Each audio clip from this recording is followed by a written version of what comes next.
Tawaran yang cukup big deal bagi Indonesia, di mana yang saat ini mereka sedang membutuhkan kapal selam interim selagi menunggu pembangunan kapal selam Scorpene di PT PAL, justru disodorkan kepada kapal baru jadi yang siap pakai, yakni S26T.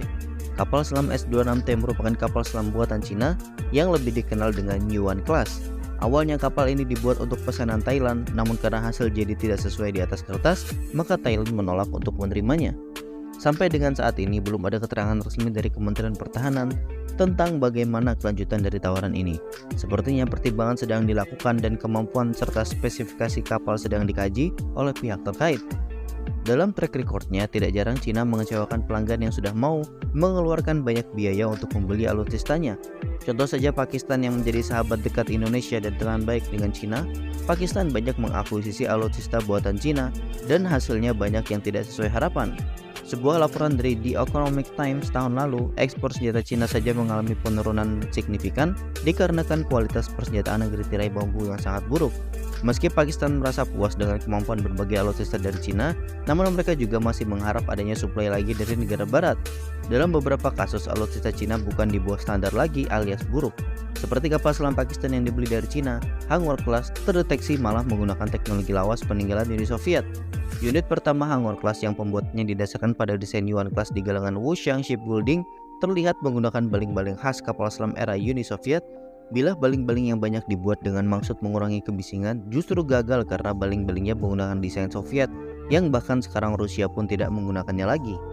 Demi mendapatkan sekutu, tentu Pakistan pasti menerima nasib dihiburi Cina soal kapal selam Yuan Class yang diklaim canggih, modern, namun nyatanya aplikasi teknologinya sangat lawas. Indonesia tentu mesti belajar dari kasus ini.